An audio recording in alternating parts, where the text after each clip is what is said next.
And recording, and hello everybody. Welcome back to this series of discussions with men I consider inspiring, bold, and in this case, really fun as well as really deep. Joshua Hathaway, besides looking like an extra on the newest Three Musketeers movie,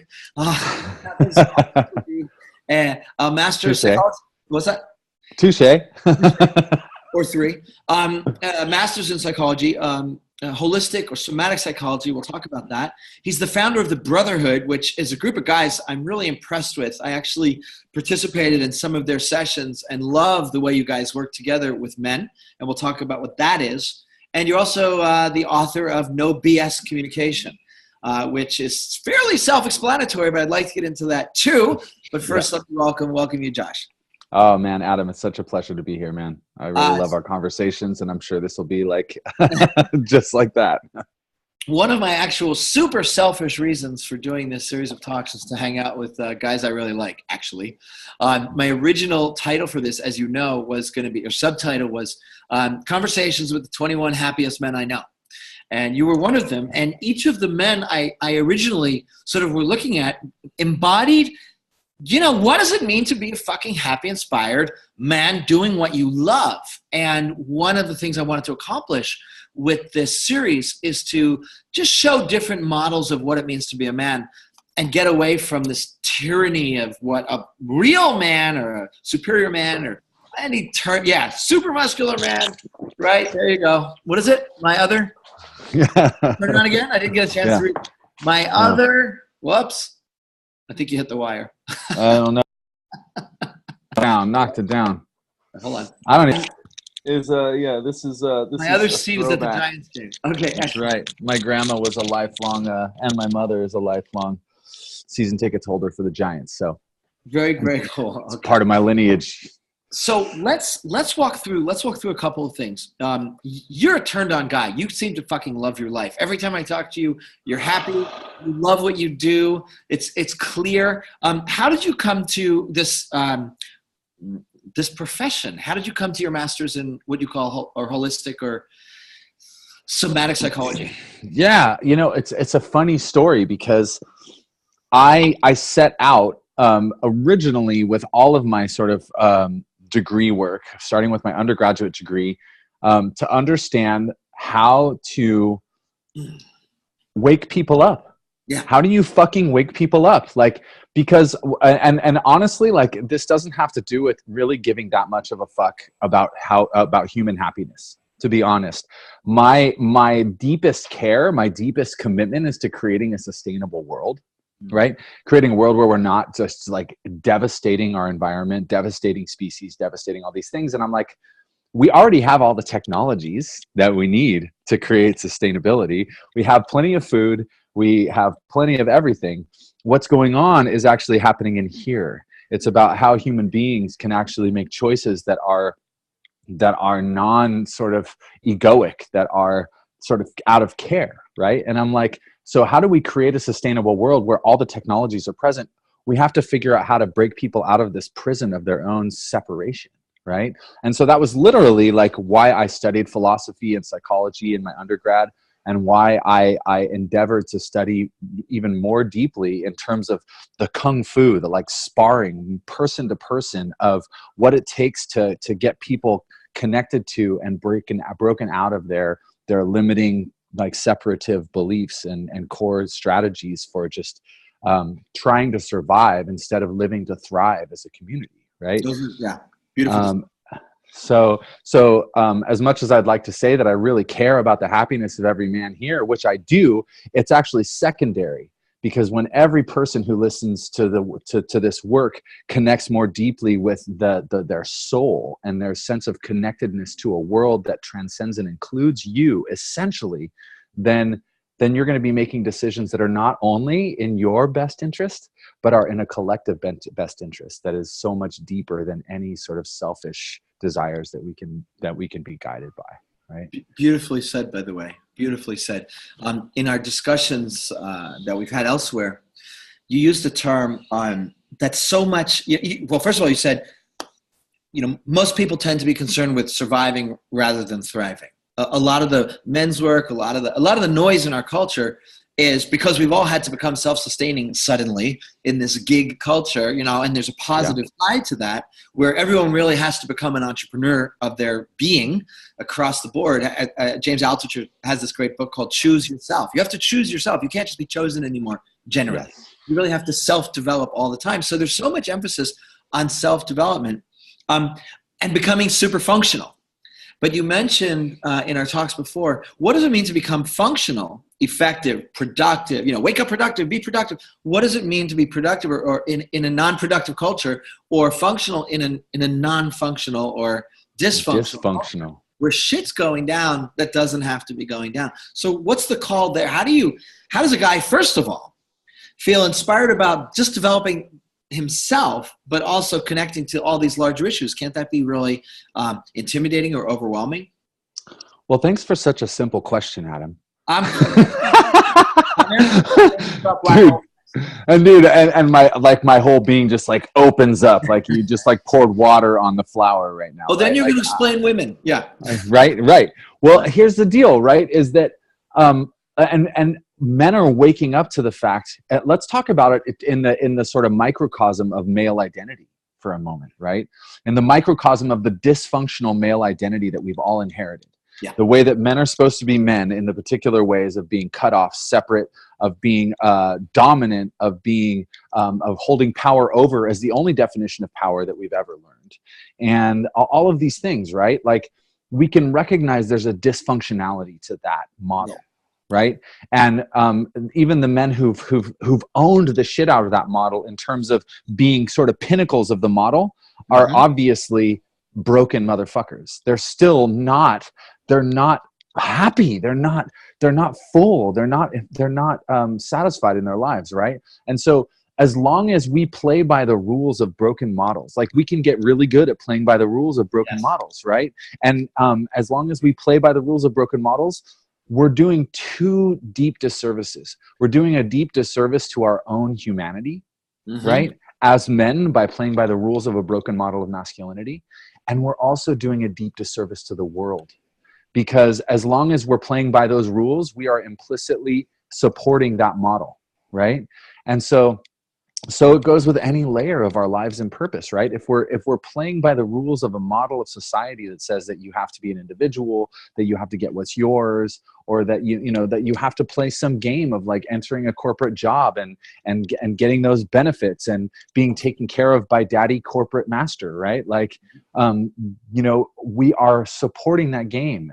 And so it's about finding the ways, it's about tuning in. And this is the irony, right? And this is the irony for me in my life and the happiest men I know, is that the happiest people I know are the least afraid of really facing the places where they are not happy, of really facing the places where they are feeling a not fit with the world that they're living in and the person they're being, and are willing to attend to these crunchy, painful, terrifying, scary, hopeless places in themselves. Because the more comfortable we get attending to those places in ourselves, in my experience, the more we discover our true voice, our true authenticity, the true balance of what being a man in this world is in the all of the definitions that want to define us, right? Yeah. And the more joyful we become, Joyful, yeah. Well, integrated was the word and I want to get to joy in a second. We become integrated. We stop being partial. We become integrated. We stop repressing a side of ourselves. And here's something you don't know about me.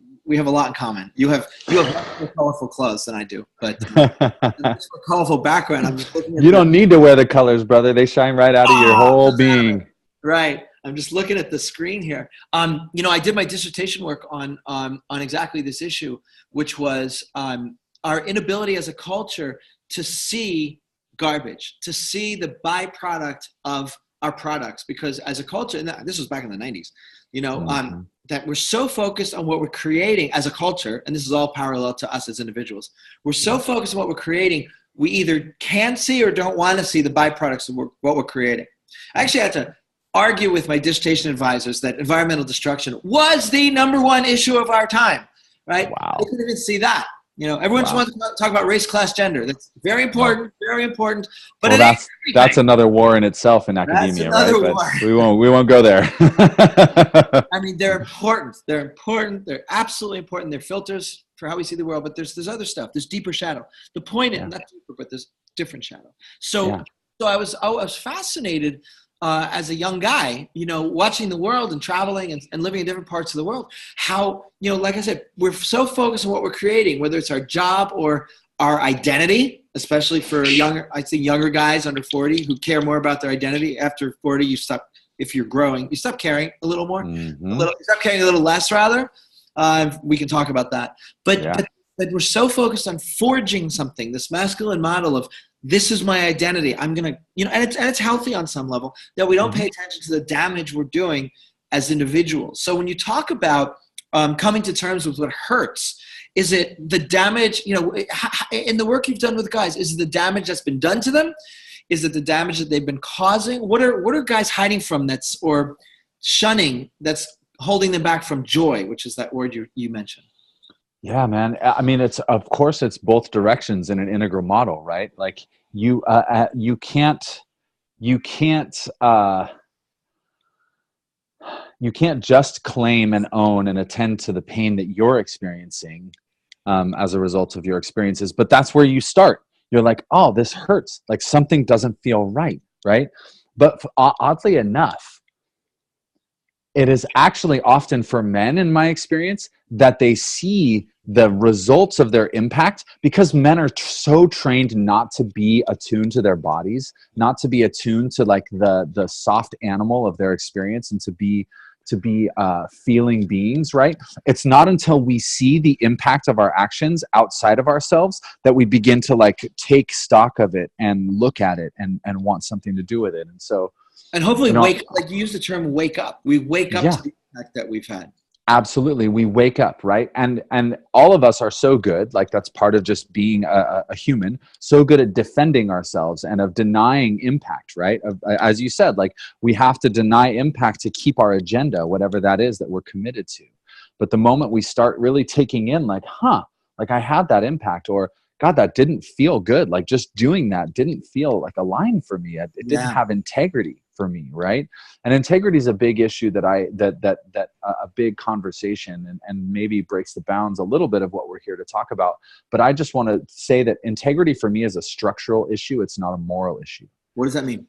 And so for me, that means that a building that doesn't have integrity will fall down. Ah, yes, true. Right? And so when we are in integrity with our principles, we have a structure that we move from that can be juggernaut to the extent that we are aligned with our principles, right? It's an alignment issue. And so, but we make it this moral issue, like I have to be perfect, like it's a perfection thing. But integrity truly is a matter of knowing what your principles are, making commitments that are in alignment with those principles, and then allowing yourself to be held accountable to the places where you're not acting in alignment with those principles. That's how we build the most unstoppable kind of masculinity that we can create in the world. I love that. I love so much of what you're saying. We could talk for 3 hours. I know, dude. I'm like you're sparking so much good shit. Let's go back to that structural issue. This is a theme that's now come up a few times in these conversations that we're having. I love that we're getting away from the moral sort of hammer of these are the values you have to live by, and instead looking at like what's the code that I choose to live by. Right, Lion Goodman, who's one of our teachers, was talking about values in the way that Aristotle talked about having a code, and I'm noticing that that it's in the culture again. Like everyone's looking for a code because kind of the moralistic code of what a man's supposed to be that comes down through religions, has not worked clearly, but at least it provided a structure that people kind of knew theoretically what they were supposed to do, even if they didn't do it, but they knew what they were supposed to do. Before they hired that gay hooker, I don't know. It's a thing for pastors. I don't know, but apparently so. Hey, look, not saying anything wrong with it, but if you're making other people feel bad about hiring gay hookers, you shouldn't be hiring gay hookers.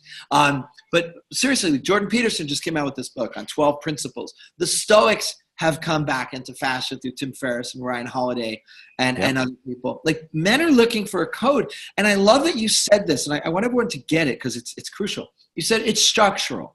It's not a moral thing. It's how am I going to live a happy, inspired life? I'm going to build a structure. I like to call it inspired systems that we can live by without this, like I said, this hammer hangovers of like some moral shame hanging over it. So Totally. Let's jump into, let's take an example. Let's take you as an example, since you're standing in front of a red curtain. Yes, go ahead. Sure, man. And I think what's really important that many of us miss, what we're looking at here is this code that's been handed down, right? This is the masculine way. This is like, just make the rules and keep the rules, right? And everything should be fine. Well, I think we've been dealing with rules for long enough, and we realize that just knowing the rules is not enough, right? And that when rules become, and moralistic sort of exhortations become the standard for us, what happens? We rebel against them, because the only thing men like more than rules is their freedom, right? Autonomy. The masculine wants to fucking be autonomous. And if you challenge my freedom, then even if I agree with you on principle, I'm going to have to rebel against you, because I need my freedom more than I need to feel like a good boy, right? Yes. And so how do we cultivate our principles, not from a place of inherited, not from a place of outside of us coming in? How do we cultivate a more feminine, honestly, relationship with our principles, which is a felt sense of how do I notice on a moment-to-moment basis whether I'm operating in accordance with my authenticity and my organic truth? Right? I love you, man.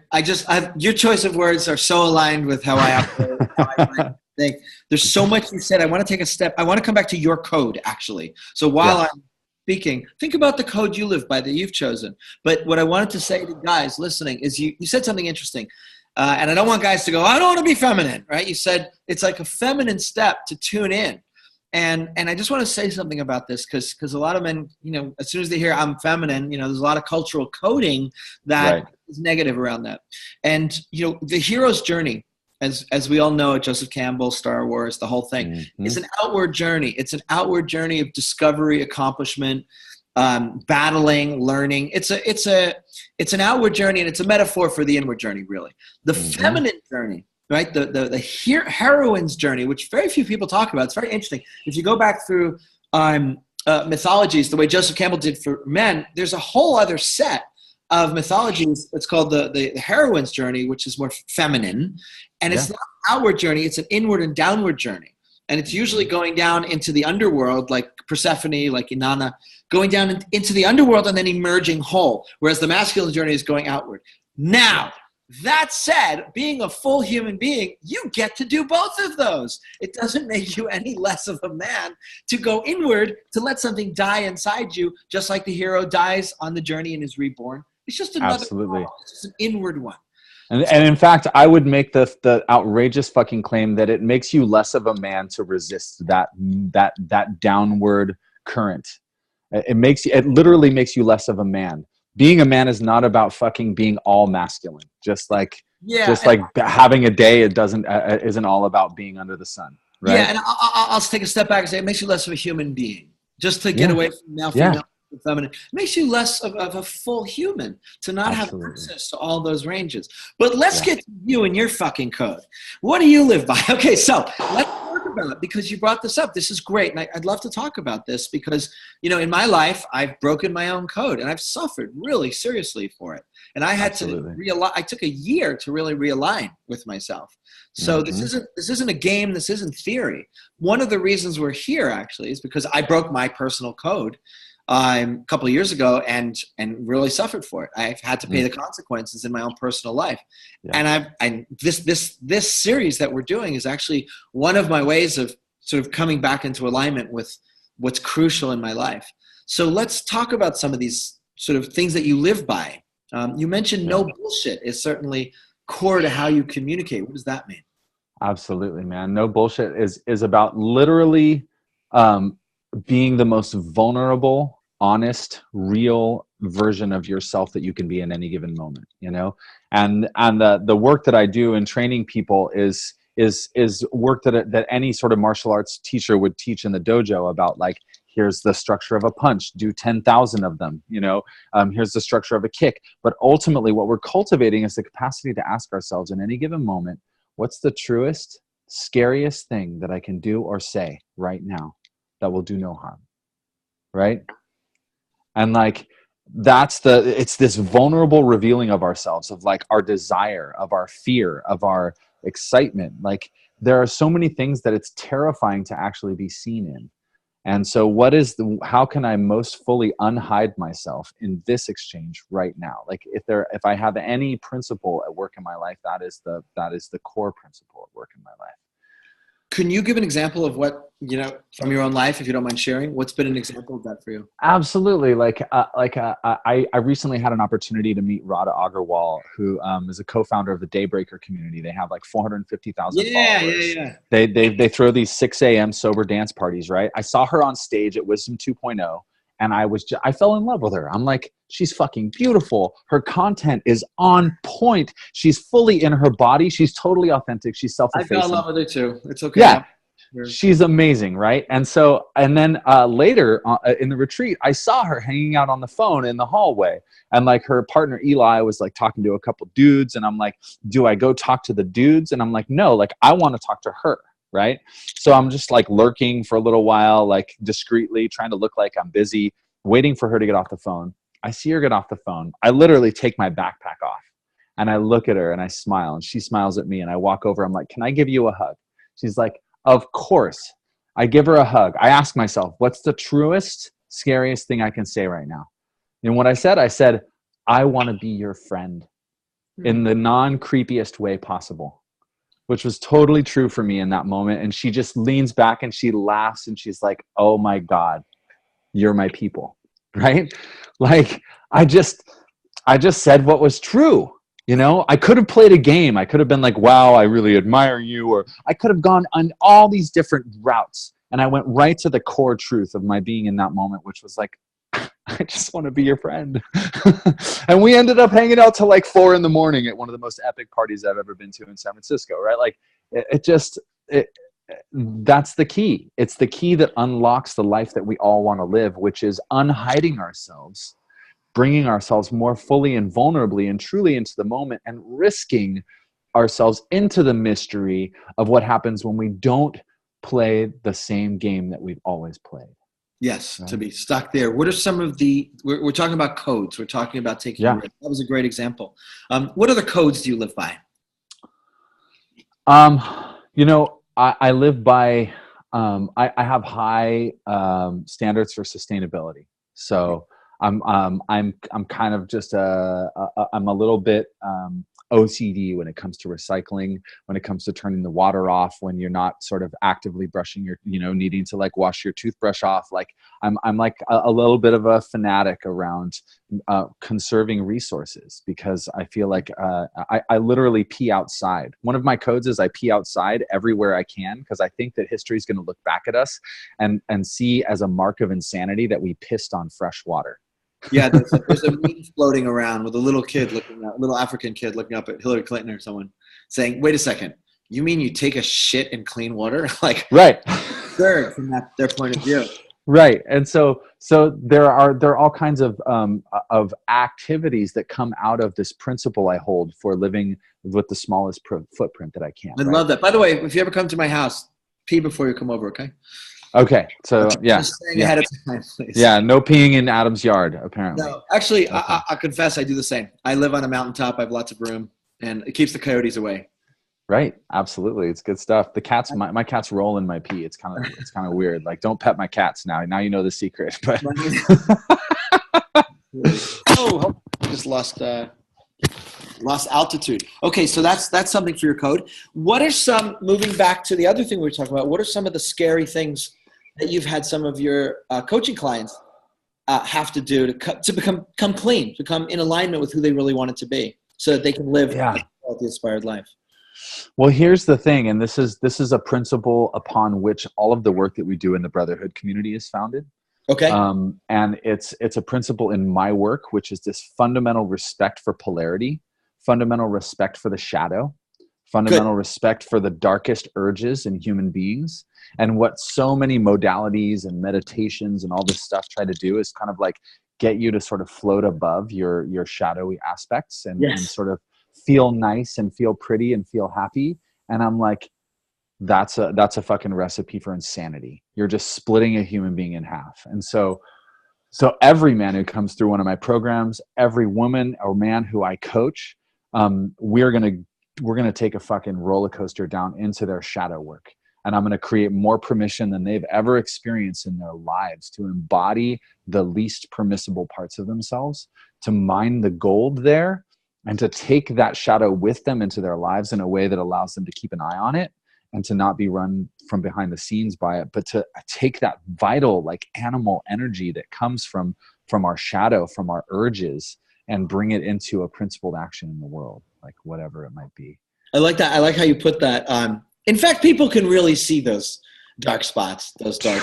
Man, yeah, we're not fooling that many people, despite how hard we try. No, I mean, we fool ourselves. I mean, it's really true. You know, it's like it's the classic story of the guy who comes out and says, "By the way, I want you to know I'm gay," and you go, "Yeah, we all knew that." Right.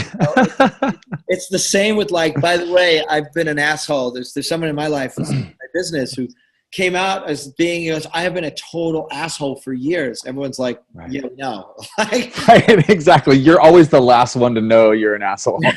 I mean, it's the same thing with our bullshit though, right? Like we're the last one to know that we're caught in our bullshit right now. We're the last one who's capable of admitting it to ourselves, you know? And it's tragic. You know, I mean, I was speaking, one of our teachers here is Brad Blanton, who you've got to know his work. And he says that, you know, until we confront our bullshit, it's not just, you know, annoying to people. It's tragic because you're living out a mask. You're living out a fiction, and you'll never actually be in touch with who you actually are. You'll never get to live that inspired life, as I like to say, that you are destined to live. Yeah. And the world and the world loses out on the unique gifts that you're here to give. You're not here to be another that guy. Right. You're here. We have enough assholes, basically. Yeah, you're here, and our bullshit actually can come off as really nice too, right? Like, there's all kinds of nice guy bullshit. I know that you also interviewed, Mr. Nice Guy himself, right? Robert. And that nice guy bullshit is just another way of manipulating the world to try to keep control of it, to try to get what you want. You know? And let's be compassionate a little bit, you know, because you said it's another way to manipulate the world. A great way to look at it is I look at it through the eyes of people like Dr. Stan Tatkin. You know, it's just a strategy that you developed as a child to feel safe in the world. It's okay. Absolutely. We've all done it. So it's not like you're evil. You're not. Oh, you know, when we say manipulative, I don't want to put a negative. I'm trying to free in my own life, my own work. I'm trying to free guys, free people from this. I'm bad because I do these things. No, you do these things because you're a human being. You felt unsafe in the world as a baby. You felt unsafe in the world as a kid. You developed strategies to fit in, to make people laugh, to make people like you. You know, it's okay. What's not okay is to let that dominate your life until you die, right? It's okay to step up and go, hey, these are the strategies I've used. Have I lost you? I hope not. One second. We lost you for a second. What I was saying was it's okay to have developed strategies of false masks, false safety, false bravado, nice guy syndrome, all the personality qualities that we love, right? That maybe make us lovable, but they're not actually us. And as you say, they're preventing us from actually being our authentic selves. It's okay that we develop them. What's not okay, what's kind of tragic, is to be trapped by them forever. So let's talk about some of these techniques you have to break guys out of those strategies or manipulations to actually discover what really inspires them. What do you do with guys? Yeah, well, you know, what I'm inspired to talk about a little bit here is like to define what I mean when I say bullshit, actually, because we have this, again, we take a moral stand against bullshit somehow, like it's bad or wrong, right? And bullshit's not bad or wrong. It's just our habituation. It is literally the sort of the protective shell that all of us have been trained to put around the gold of our vulnerability. Right. Yeah. And so mastering our bullshit is not a matter of sort of like subjugating our bullshit. It's a matter of becoming aware of these specific ways that we try to present ourselves to the world that is a mask that keeps our vulnerability from actually making contact. And I was with some friends recently where we were talking about how so many of us long for true vulnerable contact with the world. And we're all like layered up like the kid in A Christmas Story who's like walking out, his mom puts like 17 jackets on him and he can't even put his hands down, right? And like we're all like trying to hug each other or like trying to hang out and make contact with all these layers on, right? Yeah. And it's a ridiculous thing, but it's there's a truth to it. When what we really want but what we're so terrified of is making naked contact with each other, making vulnerable, honest, raw contact with each other, right? And so just quickly, the kinds of bullshit that I like to sort of dismantle for people in our lives are, number one, the projection bullshit, which is the ways that we project our stories and assumptions into the world unchecked, instead of become curious about people, right? It's the moralistic judgments, the right and wrong thinking, right? So all that projection bullshit, is, you still have me on screen. Now you're small and I'm big, but number two is the demand bullshit, is like the demands that we make upon other people's sovereignty instead of collaborating with people and saying like, what are you a yes to and I'm a yes to? Like, how can we find our fucking yes together, right? And the ways that demands push people into submit and rebel paradigms and actually just screw up all the energetics of our interactions, right? It's our reactive bullshit, which is everything we do that's not just shutting up and listening. Basically, right. Somebody brings some energy to us, a projection, a demand, and instead of being able to just stay grounded, not take it personally, and be curious about this other person, we get hooked into defensive techniques or managing other people's perceptions and projections of us, right? This wouldn't be relevant culturally right now regarding you by any chance, would it? I would say that you're probably just making that up. I'm glad you just said what you said. I've been moderating. Yeah, I think you're in it. I've been moderating an online forum for men to talk about. Man. And what you said has been the biggest problem in that forum. It's the inability to just go, hey, oh wow, women are hurting. How can I step up and be a better man? What we're getting a lot of is, well, I get hurt too. And yeah, that's true. That's fine. But listen for a second, right? So the reactive bullshit. I'm, by the way, I'm planning after talking to a lot of the guys here in this series, we're going to do a multiple teacher forum live on Me Too and how to respond. Oh my God. Yeah. That'll be fun. Sounds hot. That sounds amazing. Yeah, man. I want you there totally after what you just said. Yes, please. So the reactive bullshit, by the way, this is the key to being in a relationship as well. If anyone hopes to have an intimate relationship that lasts longer than a night or two, this is going to be one of your key skills, right? Absolutely. And then the last two, which is our avoidant bullshit, right? Yeah. All the places where we pull back, we don't speak our truth, we don't ask for what we actually want, we're afraid to create conflict. And so instead of just like being direct and being true, then we sneak under the side and we get our shit handled. That's the nice guy syndrome. That's the nice guy syndrome. That's the cheater syndrome. That's the guy who doesn't know how to just bring his desires direct and uncomfortably into the conversation and stay with it long enough to come to some sort of point of real connection, right?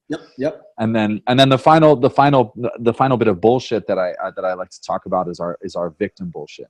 It's all the ways that we're outsourcing our power and just either talking about or telling ourselves that my experience, my feelings, my outcomes are because of some other person, some situation, or some vague rule or law, like because I'm a Sagittarius or because of Obama or whatever. It's outsourcing your reality instead of making the fundamental decision. Like, I am the author of my life. Beautiful. I am the author of my reality. Right? I love that. Fucking Sagittarius, by the way. You know what I mean? Fuck Sagittarius. Right. I love that. Motherfuckers. I know. I want to summarize again because you're dropping wisdom bombs. I love this. The 5 kinds of bullshit you mentioned were projection, demand, making demands on other people, being reactive instead of responsive, or just simply listening, being avoidant of what's real for you and asking for what you want in the world, which leads to the nice guy syndrome, which also leads to cheating, by the way. You mentioned cheating and rage in Dr. Glover's work. One of the most interesting things about his work and nice guy syndrome is that the rage that develops when you play the nice guy. You bottle it up, and then boom, instead of like just letting a little off at a time, right? Yeah, I mean, you can really see it in good writing, good drama, good film, good TV. When you see that character bottling it up, you know it's coming. Yeah. I just saw it last night, by the way. There's this great series out of England called Chewing Gum. Holy crap. I've heard that name a couple times. I'm curious now. It's really good. Anyway, there's a character who he's always praying to Jesus, and he's so repressive to his girlfriend, always telling her what she's doing wrong. And I said to my girlfriend, I said, he's gay. This character's going to end up being gay. Sure enough, he was bottling up his true self. When it finally comes out, he's the happiest guy in the world. Right. And then the final one was the victim bullshit, meaning that you blame other people for the conditions of your life. So this is great. These are 5 kinds of bullshit to strip away if you're going to actually discover, who you are, what your destiny is, what you want to do with your life, right? Yeah. So I'm curious that you do great work, clearly. Once you started stripping these things away, what have you noticed about the men you work with? Like, what kind of new inspiration do they come up with? Man, we're just wrapping up a 4-month LIT program, a leadership integration training with the Brotherhood Men's Leadership community. And we've been forced to review these guys from the day they showed up at our men's leadership intensive. And we took video of them talking about like who they are and what they needed. Right. And then we've sort of documented their experiences throughout. And one of these guys quit his job in corporate, has started a successful coaching practice, has proposed to his girlfriend, and has been having the best sex of his fucking life. But other than that, is it right? Like, he's our poster child, right? Like, not everybody's results are quite as dramatic on every single level of their experience, right? But, every man that we're working with is more courageously owning his desire in the world. And then finding ways to claim it, to claim the life that he wants. Because again, like, it comes down to, are you going to live in your victim bullshit? Which again, it's not bad. It's not wrong, dude. I can't tell you how many countless hours and days and years in my victim bullshit, right? But I promise you that it's worth a look about where you're actually getting caught in that. Because when these guys, when we define their lives as their own creation, what kind of world do you want to live in? Not just for you, but for everybody, right? And what is it going to take? What are the actions that you need to take to create that world in your life? Whether it's the world you want to live in relationship, the world you want to live in this social system, the environmental world you want to live in, the community you want to live in, the home. Like, in all these places, so many people are living by default and just kind of like reacting to whatever comes next to make sure that they don't like go down in flames, instead of being like, this is actually how I fucking want it. And I'm going to take action, and I'm going to risk the rest of my life to create a thing that I'm not guaranteed to get. Yes. And that risk is the most fucking satisfying thing you will ever do. That's great. Beautifully stated. You just actually, you sparked something new in my mind. In my own work with men and with women, I've always made the distinction between, some people are in the ocean and they're trying to get onto the raft. They're just fucking trying to get away from that mother-father problem they had, the ex that's fucked up their minds, their sense of lack of self-worth, and they just want to get on the raft. And then there's people who are on the raft and now want to leap, right? Which is kind of the people I work with. I like to get people who are solid and like, okay, now what do you want to do? How do you want to live your boldest life? But there's another category, which you just made clear to me, which people are clinging onto the raft. They're not really that interested in getting on the raft. They're just, right. Their whole focus is clinging on. Yeah. Right? Yeah. And their whole focus is kind of shutting their eyes to all the dreams that they have so that they can convince themselves that the raft is enough. Because if they got on the raft, they'd have to actually confront the fact that they need to take an action to get their dreams. Right. Beautiful. Right. All right. So this has been great. I love talking to you. Likewise, I feel like there's such a circus-like atmosphere with your red curtain and your there is something. So I want to wrap up with something. We've talked about some real solid ways, really breaking down the kind of bullshit that keeps us from being who we really are. I really love your 5 distinctions.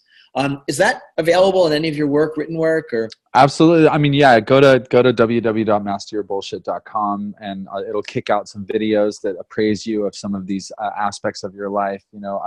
I've got material up the wazoo, so please, like, it's all over the Googles. Just go find it. It's all over the Googles. All right, great. So we've talked about how to strip away bullshit. Now, in terms of like discovering, once you've kind of done that, what else do you do with your clients to help them really engage or discover or wake up, to use your great word, wake up to what they actually really want to do in this lifetime? Yeah. Well, I hold them accountable. Mm-hmm. I just hold them accountable to their own dreams, right? And I become a strategist sometimes with my clients to be like, oh, like, what's the most elegant way that we can construct that thing that's going to be the scaffolding for that dream? Sometimes I become the one who has to dig in somatically, energetically into those core sort of contraction points, where they're running a program and they're not even aware of it. It's just like, and so we go deep into those somatic contraction points and we sort of unlock a little bit, create more awareness and resource somatically, right? Because like you don't get to be here without your body. Like your body's gonna go with you, and the more in your body you are, the more satisfying everything gets. Like, I promise. And then sometimes it's literally just a matter of being like, all right, so like you're gonna have these 7 resumes submitted by the next time we meet, or you're gonna give me 25 push-ups for each one that you don't. Like, because I love you, not because it's punishment, but because there's accountability. And men are so used to isolating ourselves and hiding from accountabilities, when really it's what we desperately desire, because it's what helps connect us and make us a fabric, And so, it's all those bits that are involved in my own coaching with my clients around helping them to live their most like vulnerably fucking amazing life. I love that. And when you said that, things went sparking in my mind. Men traditionally have had to be accountable to other men. We live in a very strange time, anthropologically, that we live separate. We live separate from each other. We live separate from family units. You grew up with uncles and grandfathers, and traditionally in almost in every culture that ever existed. Now we're all on our own, and no one's keeping us accountable. Everyone's living in their condo, watching Netflix or not, or porn, or doing, playing games. Whatever they're doing, they're not actually being kept accountable for their dreams. And I love the term you use, a scaffolding for your dreams. I call it inspired systems, like creating inspired systems. When you're clear on what you want, put your system in place. Then, so that you don't sort of fall back. And so as men, we've lost that support structure, and that's why I believe coaching is great. I hire coaches all the time because I know I need it. I get distracted. There's plenty of distractions in the world. Yeah. And it's about running experiments for me. Like I think men have these huge expectations. Like, if I set an intention and I go to try to do something, like, it has to succeed. And if I fail, I'm a failure. Right. But no, every single thing we ever endeavor to do is literally just an experiment. Like, I think if I try this might happen. Let's check it out, and let's check the data, and then let's like iterate on the experiment in a way that's going to be supportive of what you actually want. If that doesn't get it, And so I'm constantly sending my guys out on experiments. We do that during the weekend. I do that with my clients. Every week they have an experiment to go out and do in the world, to just press a button and see what happens in life. Yeah. Like, press a new button here and see what results you get. You don't have to do it right. You can totally get right to the button and then like freak out and not do it. And then we get to talk about the freak out. Like, it's no problem, but it's about keep challenging yourself to do new experiments in the world. I love that. In my work, I call it the taking on the position of the happy scientist. Just be a happy scientist. I mean, it's so simple. For years I've done dating and relationship work, and men come and they're so afraid of what they call rejection. And it's just never really been an issue for me. It's always been interesting. If someone didn't respond the way I wanted to, okay, well, what did I learn? So there's other women, and it's just a sense of abundance where like the world is abundant, learning is abundant, inspiration is abundant. And just, as you said, do experiments, be the happy scientist, like explore. And you and I also agree on something else we don't have time to get into, which is don't worry about this, overarching umbrella of purpose, meaning, masculinity. Like people get so caught up, men do especially, of the mind games of what it's supposed to be, and they don't pay attention to their body, as you said. They're not tuning into what makes them happy, and they're not tuning into what means something to them personally, because they're so worried about the feedback or the reaction they're getting. And I'll point out something interesting that I've learned by doing this series.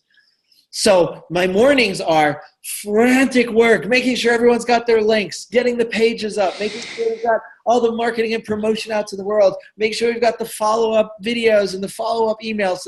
And I'm miserable in the morning. And then I get to do these interviews in the afternoon, these dialogues with guys like you. And I'm so happy, so one of the things I really pay attention to, and I have someone here who's helping me, who reflects it back to me. She was the one who noticed it. I'm so happy talking to guys like you. I'm so happy to explore these issues. This is my sweet spot. I'm paying attention to my body. I'm physically happy exploring these issues and bringing out this great information. And I'm not physically happy when I'm preparing all the marketing stuff. So outsource. Exactly. Hey, Josh, man, I'm so happy to talk to you. Everyone, the site where they can find you is masteryourbullshit.com. That's my no bullshit communication sort of dojo. So come check it out, get the free videos, sign up for the shit, because I promise it'll change your life, and I'll give you your money back if it doesn't. Yeah, I'm sure you will. And I look forward to seeing you on this conversation about Me Too. I think you have a lot to say. Oh man, I sure do, and it just becomes clearer and clearer every day, Adam, that like we're caught in this sort of like construct of we're like fighting each other, like men and women are sort of fighting each other for power, when what's really happening is what we both need is the exact same thing. Like what we're all needing here is the exact same medicine. It just looks different from our different perspectives. And so I'm so eager to support men and women in finding those places where we can actually like become allies and collaborators in creating a fucking beautiful, equitable world. Right. I'll leave it right there. Masteryourbullshit.com. Thanks, Joshua. That's beautiful. Thank you, Adam. It's been a pleasure, man.